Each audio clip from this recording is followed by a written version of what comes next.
Bienvenue pour cette deuxième conférence de Carême sur le thème de retrouver le vrai sens de l'écologie en tant que chrétien à la lumière de l'encyclique Laudato Si. Alors cette fois-ci, la dernière fois on a parlé de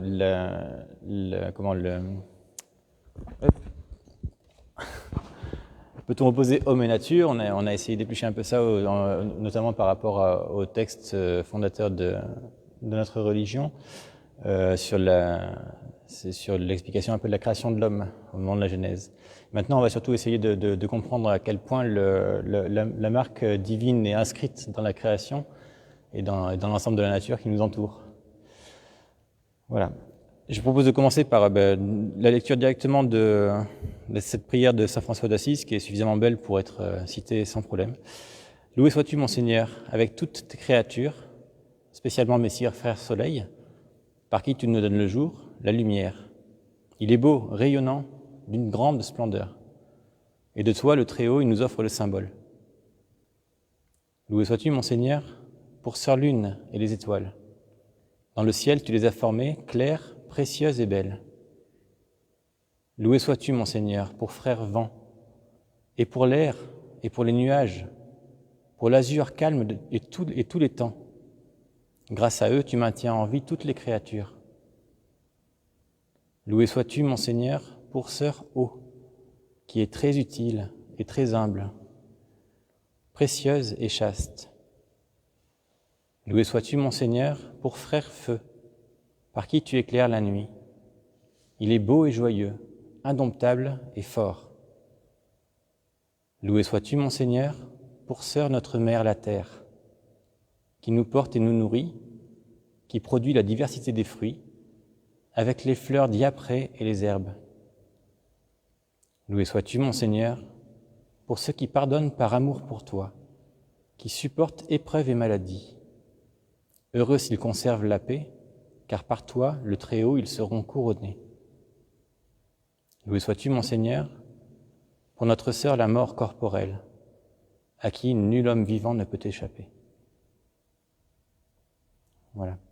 Alors, pour cette deuxième partie, on va, encore une fois, relativement peu parler de l'encyclique pour l'instant. On va garder ça pour les trois autres volets, qui vont être plus axés sur le rôle qu'on peut avoir et surtout l'impact positif ou négatif qu'on a sur la création. Là, c'est vraiment cet accent-là, sur cette partie-là que le pape a mis l'accent dans son encyclique. On va garder ça plutôt sur la fin des conférences.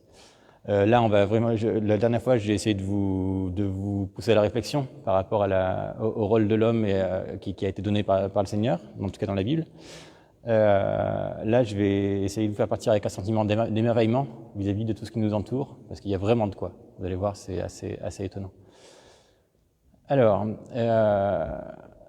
ce qui est évident quand on regarde un petit peu ce qui nous entoure de manière un peu plus pointue que juste regarder les paysages, c'est que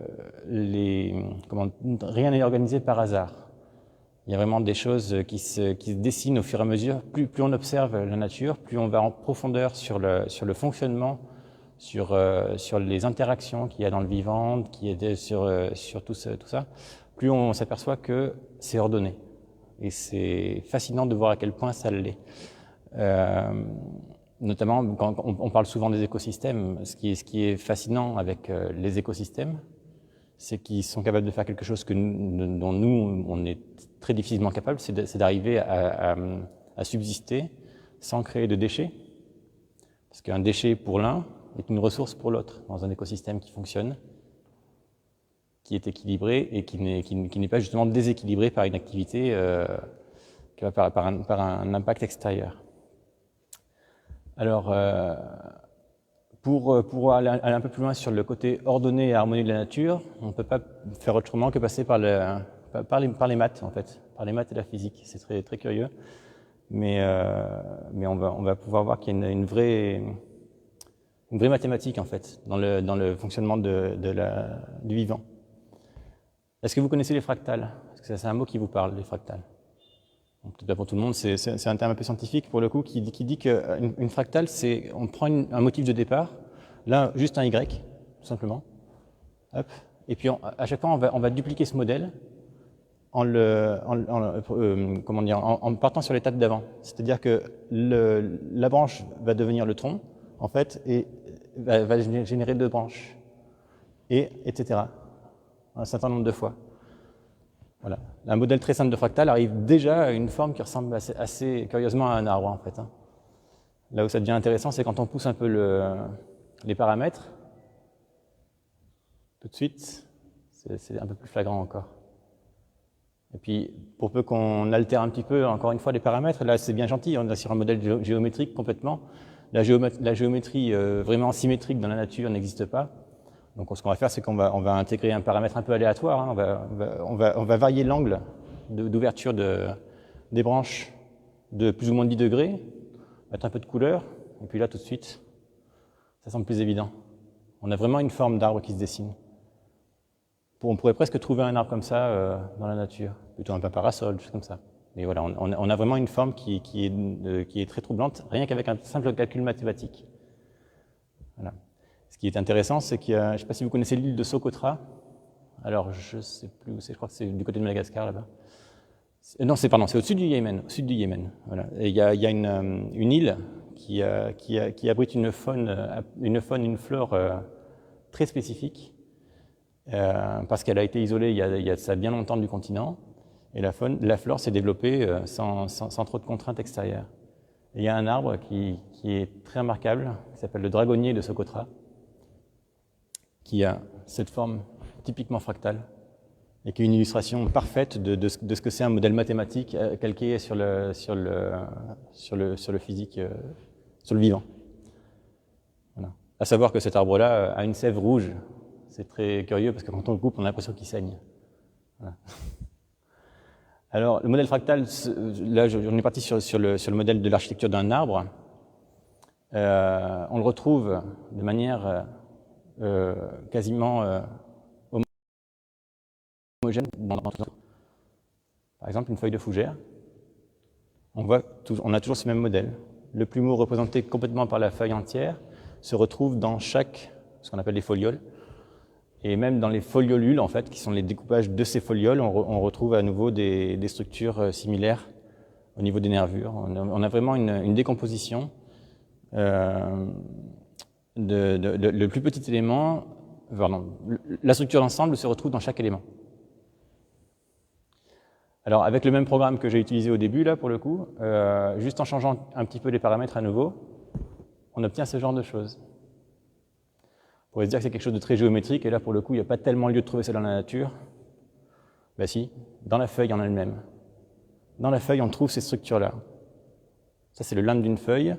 Alors, sur cette diapo que j'ai pu retrouver, certaines zones ont été encadrées. On retrouve à peu de choses près les mêmes structures à différentes échelles, mais c'est plutôt lié à la nervure. Moi, ce que j'ai trouvé intéressant, c'était de voir ce découpage géométrique plutôt rectangulaire, que moi-même je peux observer facilement avec une loupe un peu puissante. On arrive à voir ça sur n'importe quelle feuille de votre jardin, c'est tout à fait observable. C'est déjà assez intéressant quand on commence à prendre cette approche-là. On voit déjà les choses un peu différemment.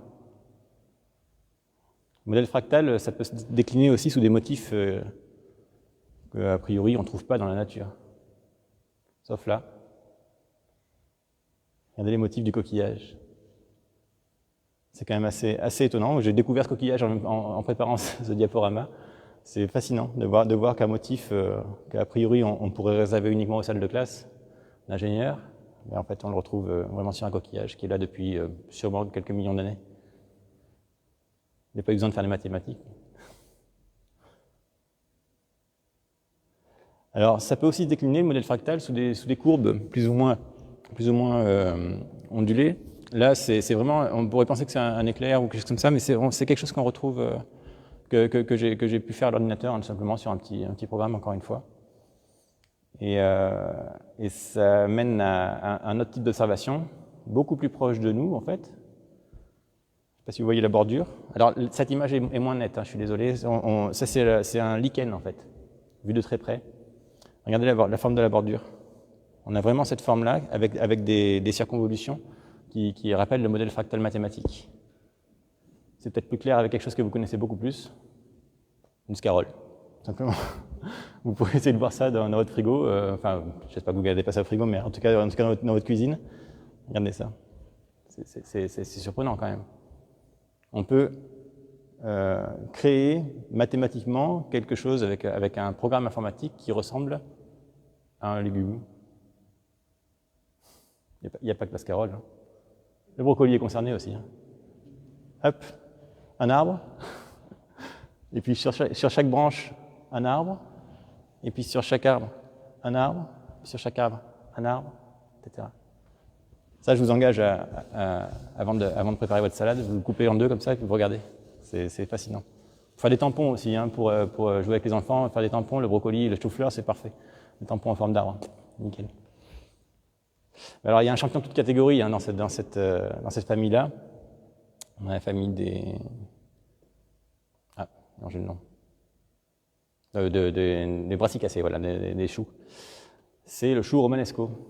Alors lui, champion hors catégorie. Il est incroyable, il a tout. Il a vraiment cette configuration avec chaque... déjà, le chou en lui-même fait un cône, qui est composé de multiples cônes, qui sont agencés en spirale. On va en parler juste après de la spirale, c'est fascinant aussi. Et chaque cône est composé de cônes, qui sont composés de cônes, qui sont composés de cônes. C'est fascinant. Achetez un chou romanesco la prochaine fois que vous allez chez le primeur, et avant de le manger, observez-le. C'est vraiment, vraiment génial à voir. C'est très bon en plus. Voilà. Voilà pour les formes qui sont vraiment liées au monde fractal. Alors pour le coup, on a aussi d'autres formes, les formes de cristaux. Pareil, désolé pour la qualité de la diapo, elle est un peu moins nette. Ça c'est un cristal de roche, un classique. Voilà, un classique déjà à la base. Quand on commence à se pencher sur l'observation proche de ce genre de structure, on en prend déjà plein les mirettes. Alors là, il pousse d'une manière relativement ordonnée sur un cristal de roche. Là, c'est un peu plus aléatoire. Alors ça, je ne sais pas si vous avez déjà vu passer ces images-là. C'est un site absolument extraordinaire qui n'existe plus maintenant, en fait, en tout cas qui n'est plus visitable. C'est la grotte de Naïka, qui est de mémoire en Amérique du Sud, je ne sais plus trop où, mais qui est une grotte dans laquelle la température frôle avec les 55 degrés à peu près. C'est pour ça que les gars sont équipés avec des combinaisons, voilà. L'air est irrespirable et tout ça, enfin, c'est des conditions impossibles. Les chercheurs qui y sont allés passent généralement 20 minutes avant de devoir ressortir parce que sinon ils ne supportent pas. Et dans cette grotte se sont formés des cristaux suite à une conjonction très particulière d'une présence d'eau pendant un certain moment qui s'est en allée. Les conditions ont permis que la pousse de ces cristaux géants, vous imaginez hein, la taille qu'ils font. Je crois que c'est un site, en tout cas, de ce que l'homme a pu explorer, relativement unique hein, dans ce qu'on connaît. Bon, après, je dis unique, hein, la côte terrestre fait 60 km d'épaisseur. Nous, quand on descend à 2-3 km, on est content déjà. Et donc, on peut largement penser que ce type de structure existe à divers endroits du globe, mais ne sont pas forcément accessibles. Ce site-là a été accessible pendant un temps et est noyé sous les eaux maintenant, pour le coup, a priori. Alors ça, donc on est sur une pousse aléatoire de cristaux, qui déjà en soi est remarquable, mais ce qui est intéressant, c'est quand on combine les cristaux avec le fractal. Là, on obtient des formes incroyables. Je vous le donne en mille, vous en voyez tous les hivers, quand le temps le permet, des flocons de neige. Là, on est sur un modèle fractal. Là, on a 8 modèles différents de flocons. Des modèles de flocons différents, il y en a beaucoup plus que ça, ce qui est surprenant parce qu'on part sur la même molécule d'eau, et selon les conditions atmosphériques, selon les conditions de température, de vitesse de congélation et tout ça, on obtient des formes différentes. Mais toujours avec cette idée de fractal qui est pas très loin. C'est pas fascinant ça quand même. C'est incroyable. On a ça autour de nous.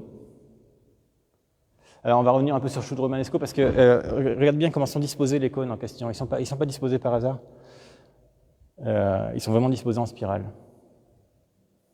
Est-ce que, si je vous parle de Fibonacci, c'est un mot qui vous parle? La suite de Fibonacci. C'est une suite mathématique qui est très très simple à calculer, même pour un néophyte. Vous prenez 0, vous prenez 1, puis vous additionnez 0 et 1, ça vous donne 1. Ensuite, vous additionnez 1 et 1, ça vous donne 2. 1 et 2, ça vous donne 3. 2 et 3, 5. 3 et 5, 8. 13, 21, 34. On peut broder comme ça après, 55, etc. Ça, c'est une suite qui est d'une simplicité incroyable à calculer. et qui a des caractéristiques tout à fait remarquables. C'est-à-dire que si vous divisez deux chiffres successifs, vous allez avoir un ratio. Si on divise par exemple 8 par 5, on obtient 1,6. 13 par 8, un chiffre légèrement plus grand jusqu'à en fait arriver avec des grandes valeurs à un ratio de 1,618, qui est le nombre d'or. Voilà, c'est quelque chose que vous connaissez. Le nombre d'or a une caractéristique intéressante, c'est que 1 sur 1,618, ça fait 0,618. C'est rigolo déjà ça. Mais ce qui est intéressant aussi, c'est de voir que quand on fait des carrés, quand on dessine des carrés de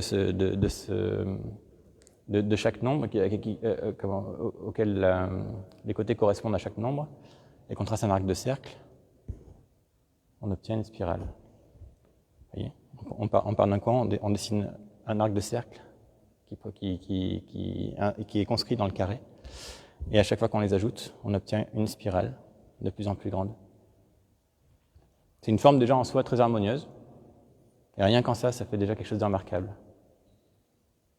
Là où ça devient rock'n'roll, c'est qu'en fait, cette forme-là, on la trouve partout dans la nature. Partout. Dans la pomme de pin. Petite parenthèse sur la pomme de pin. Regardez comment c'est configuré. Vous avez des spirales dans un sens, des spirales dans l'autre. Systématiquement, vous pouvez faire le test, moi je l'ai fait. Vous comptez le nombre de spirales qu'il y a dans un sens et qu'il y a dans l'autre. Vous obtenez toujours des nombres qui sont dans la suite de Fibonacci. Voilà, déjà, moi, ça me laisse par terre, hein, ce genre de choses. Alors, on retrouve ça dans la joue-barbe, dans les fleurs de camélia, dans les cupules de glands de chêne. Les exemples sont variés dans l'ananas. Tout ce qui a des motifs comme ça répétitifs qui sont conscrits les uns dans les autres, c'est organisé de cette façon-là. J'ai pas tout mis comme exemple, hein, mais j'ai mis la fleur de tournesol, par exemple, qui en soi est assez fascinante aussi. Vous les voyez, les spirales? On les distingue, là. Là, il y en a 55 dans un sens et 34 dans l'autre, sur le tournesol. Deux chiffres de la suite de Fibonacci.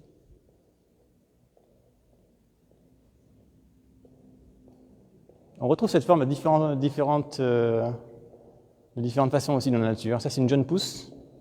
Alors là, je suis incapable de vous dire quelle plante c'est, hein, pour le coup, mais ce qui est important, c'est la forme. On retrouve ça dans les crosses de fougères, par exemple, aussi, ce genre de choses. Toujours ce même ratio. On a cette spirale très reconnaissable. Ah oui, j'ai oublié de mettre, je voulais le mettre, j'ai oublié. Le coquillage, le nautile. Est-ce que ça vous parle, ce coquillage qui est fascinant, qui est quand on le coupe en tranches, c'est pareil, on voit la coquille en tout cas, on voit cette forme très très caractéristique. Ça n'oublie de ma part, je voulais le mettre dans le diaporama, j'ai oublié. Alors là où ça devient sympa aussi, c'est que on parle de végétaux, on n'a pas parlé d'animaux encore, mais on va directement passer à l'homme en fait, si vous voulez bien. Regardez l'oreille de votre voisin, hein. Ça vaut le coup, hein. Ça suit la règle du nombre d'or. Alors attention, je mets une pincette par rapport à ça. On n'est pas tous identiques.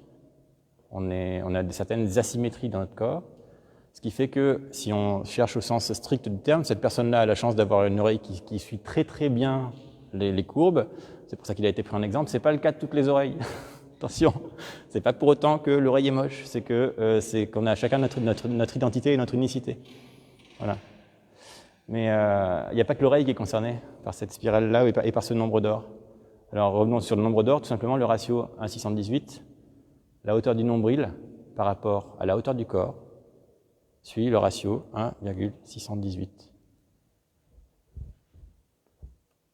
La longueur de la main par rapport à la longueur de l'avant-bras, suit le ratio 1,618. Allez, on va avancer un peu plus. On suit un modèle fractal un petit peu là aussi, parce qu'on retrouve la même forme dans la main elle-même. Les différentes phalanges suivent le ratio 1,618. Encore une fois, hein, c'est une vache près, hein, parce qu'on n'a pas tous les doigts de la même longueur. Si on prend les différents, si vous regardez quand même, chaque doigt c'est valable, hein, pour le coup. Mais on a quand même ce ratio-là qui est suffisamment présent pour être remarquable. Et puis, parlons d'un individu entier, si vous voulez bien. Le fœtus, la forme fœtale, suit le ratio du nombre d'or. Voilà pour l'humain déjà, c'est pas mal. On retrouve ça dans des structures physiques, avec un vortex créé par un tourbillon. Ça c'est petit, ça c'est plus grand. On est toujours sur cette forme. Si c'est pas une signature, ça je sais pas ce que c'est au bout d'un moment. Quand on cherche à savoir si une peinture est de tel ou tel peintre, on cherche sa patte. Je ne sais pas si vous voyez où je veux en venir. C'est une création divine. On a une patte commune sur tellement d'éléments que c'est difficile de penser qu'il n'y a pas une petite signature. En tout cas, c'est mon approche. C'est multiple, hein. Corne de mouflon, le poing fermé, un scorpion, l'oreille, on en a parlé, le paon, la répartition des yeux de paon sur une petite tête de félin. Ça, c'est une plante encore à nouveau. Ça, c'est quoi? Oh, c'est le cerveau, là, pour le coup, pourquoi pas aussi. Et alors là, on a tout ce qu'il faut, là. Ah, là, voilà le nautile, il est ici, ça tombe bien. Voilà. Bon, les escargots, évidemment. Avec. Voilà. C'est intéressant, déjà, ça. J'espère que quand vous allez rentrer chez vous, vous allez commencer à regarder vos plantes, à regarder votre cuisine, à regarder les animaux qui sont dans votre jardin. Essayez de repérer ces proportions. Un œuf qui s'inscrit parfaitement dans cette courbe de la suite de Fibonacci. Je vous rappelle, hein, simple comme tout, on associe, vous pouvez le calculer chez vous, c'est bête comme la lune, c'est que, enfin, mauvaise expression, c'est que vous additionnez les deux chiffres précédents de la suite et vous obtenez le troisième, etc. Le 2 et 3, ça fait le quatrième, le 3 et le 4, ça fait le cinquième. C'est fascinant. Bon, heureusement, hein, il y a un peu plus de variété que ça dans la nature. On n'est pas tous en forme de spirale, c'est bien. Il y a aussi des choses qui sont magnifiques dans la nature et qui sont un peu plus aléatoires. Alors, un ciel nuageux comme ça, je ne sais pas si vous prenez le temps de regarder, de lever les yeux au ciel, de regarder un petit peu les nuages. Les enfants le font naturellement, ils cherchent des formes dedans. J'apprends à mes enfants à le faire aussi, à observer la lune, les nuages. C'est une ressource, une source d'émerveillement journalière. Bon, on n'a pas trop de chance, on n'a pas trop la chance d'être dans des latitudes qui permettent de voir ça, mais alors les aurores boréales, c'est reconnu comme un des spectacles les plus extraordinaires sur Terre, quand même. Je suis pas sûr que les humains soient capables d'arriver à faire une beauté pareille, en fait. Si, en peinture, on y arrive. Notre essence créatrice et cette capacité qu'on a à l'abstraction, dont on a parlé un peu la semaine dernière, nous permet d'imaginer des choses comme ça, des choses qui sont, c'est notre part d'essence divine. Vous connaissiez ça? L'eucalyptus arc-en-ciel. Cet arbre-là, l'eucalyptus, vous connaissez tous l'eucalyptus, on en voit fréquemment. Vous avez remarqué qu'il perd régulièrement des bouts d'écorce, on dit qu'il desquame. Cet eucalyptus-là a une caractéristique incroyable, c'est que selon l'âge de la partie qui est desquamée, la couleur est différente. Elle est pas retouchée à la photo, hein. C'est vraiment naturellement comme ça. Ça, c'est vraiment un des arbres les plus extraordinaires au niveau des couleurs qu'on puisse trouver. Je vous laisse 2 minutes avec ça quand même, profitez-en. Non, c'est vraiment extraordinaire. Il ne pousse pas chez nous malheureusement, mais c'est un arbre qui nécessite des conditions de rusticité qui ne sont pas conformes avec la France. Allez, changeons un peu de registre là. C'est beau quand même. C'est harmonieux, regardez. Alors là, je pense que si on cherchait un petit peu la courbure de la tête, la forme de l'aile, on retrouve les traces de cette spirale. J'en ai pris au hasard. C'est très très subjectif, hein, les photos que j'ai prises. Hein, c'est des photos qui concernent la beauté de la nature. On pourra en trouver dans différents types de registres. Moi, celles-là m'ont tapé dans l'œil particulièrement. Voilà. Vous savez ce que c'est, ça? C'est du plancton. Vous avez vu les formes? C'est des joyaux. C'est transparent, c'est formes géométriques, c'est coloré. C'est splendide. Ça, vous connaissez aussi, peut-être? La fleur de passiflore? Alors, on dit que dans cette fleur, là, pour le coup, il y a beaucoup de symbolisme qui a été repris par le christianisme, avec les clous de la croix, les 3 clous de la croix, avec, pardon, alors 5, je ne sais plus, est-ce que quelqu'un pourrait m'aiguiller là-dessus ou pas? Non? Personne ne sait ça? Pardon? Les 5 plaies, oui, c'est ça, je crois que c'est ça. Les 5 plaies, il y a 12... il y a 12 sépales, là, pour le coup. Au niveau des pétales, je ne sais plus... s'il y en a même en visio, là, pour le coup, qui ont l'information, n'hésitez pas à le mettre en commentaire. Je n'ai pas toutes les données, j'ai pas pris le temps de faire cette recherche-là. Mais la passiflore, qui est appelée comme ça parce que c'est la fleur de la passion du Christ. Voilà, c'est pour ça qu'elle a été appelée comme ça. Allez, changement de registre. Oh tiens, regarde une petite spirale, là, au passage. On a un petit vortex, là. Toujours avoir l'œil affûté. Bon, ça, c'est pas beau, ça. Chute du Niagara, un grand classique. Mais alors, je crois. Oui, chute du Zambèze, peut-être. En tout cas, des chutes magnifiques. Pardon? Non, ça ne s'appelle pas le Niagara. Je pense que c'est le Zambèze.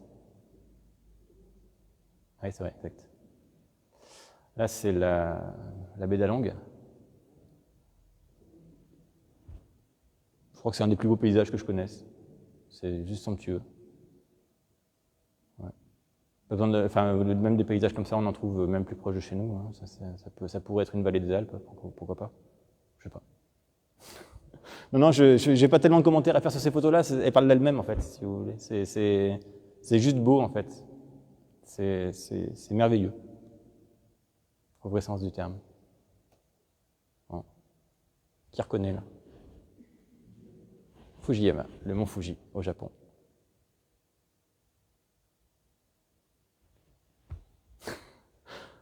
Bon, une conférence où le conférencier ne parle pas, c'est sympa. Coucher de soleil, tout simplement. Il n'y a pas besoin d'aller bien loin, hein, à 30 km de là, sur la côte. J'ai pris des photos similaires en fin de chantier, moi, des fois. C'est incroyable.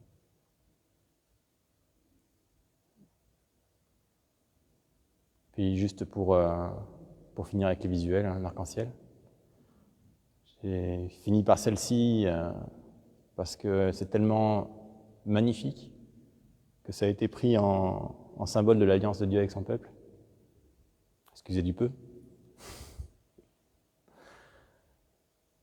Voilà où on en est, en fait. Voilà ce qu'on a autour de nous et qui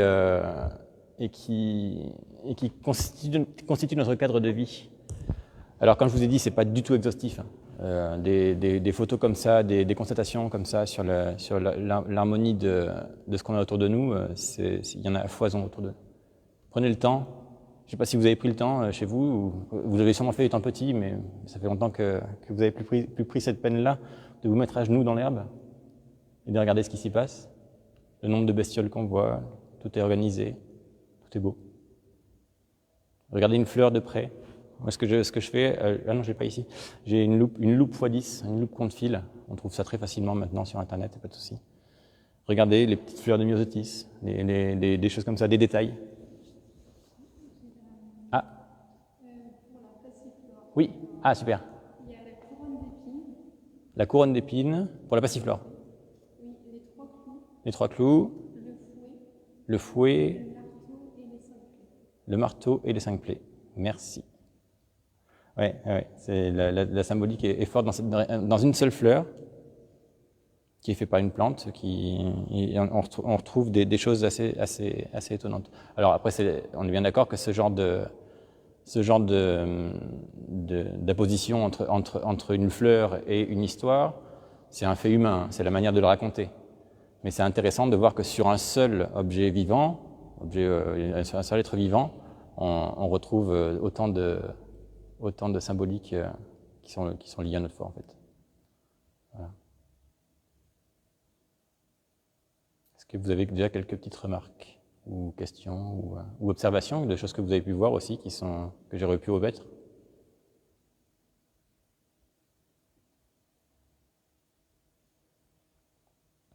Alors pour revenir à mon sujet de prédilection, vous l'avez compris avec le début du diaporama, moi je vous rappelle, hein, je suis arboriste, et moi mon sujet phare c'est les arbres. Et au niveau des arbres, il y a quelque chose qui est assez étonnant, c'est que sur la planète entière, je vous disais la semaine dernière, 3000 milliards d'arbres, un nombre d'espèces qui se compte par dizaines de milliers, une dizaine de milliers d'espèces d'arbres, enfin plusieurs dizaines de milliers d'espèces d'arbres, et 22 modèles architecturaux. Alors les modèles architecturaux, c'est la façon dont se développent les branches, les fruits, l'implantation des feuilles sur le rameau, l'implantation des branches sur les axes précédents. On n'a que 22 formes différentes d'architecture de végétal sur les arbres à grand développement. C'est assez surprenant, mais voilà, c'est une information qui est facilement trouvable pour le coup sur Internet. J'aurais pu en parler aussi dans le diaporama, mais bon, je préfère en parler de vive voix. Qu'est-ce qu'il y a d'autre de fascinant comme ça? Plein de choses. Vous avez sûrement des exemples? Oui?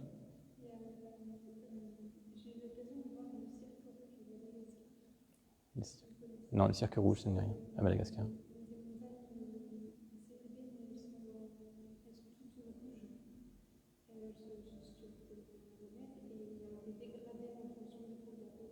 Ah oui. Oui, le cirque rouge, donc il y a des dégradés de couleurs en fonction de la hauteur. Oui, c'est ça. Oui, oui, c'est sûrement sculpté par l'érosion, ce genre de choses. Ouais, c'est ça. Ouais. Dans le même genre, il y a le Wave Rock aussi en Australie. C'est une énorme falaise qui est un site sacré des aborigènes d'ailleurs, et qui ressemble à une énorme vague qui est de pierre en fait. C'est très surprenant. Ça fait plusieurs dizaines de mètres de haut. Oui. Vous avez peut-être l'occasion de voyager dans des coins un peu sympathiques. Vous êtes sûr? Personne. Soyez pas timide. Oui, rien qu'en Vendée, ouais. Ah oui, pas besoin d'aller si loin. Il y a un coin que j'aime beaucoup dans les parages par rapport à ça, c'est le chaos de Piquet. C'est un coin vraiment intéressant. Moi qui viens de Corrèze, je retrouve des choses vraiment intéressantes par rapport à ça, la configuration du lieu. Voilà. Là, le but de cette partie-là, c'est vraiment de créer l'émerveillement, parce que par la suite, on va parler de sujets un peu plus compliqués avec ce qu'on est en train de faire à cet environnement. Et c'est bien d'attaquer un sujet aussi raide avec des paillettes dans les yeux déjà au départ. Voilà. Donc, je ne suis pas le seul à le dire, pour le coup, justement, le pape en parle beaucoup dans l'encyclique, on va éplucher ça un peu plus en avant. Voilà.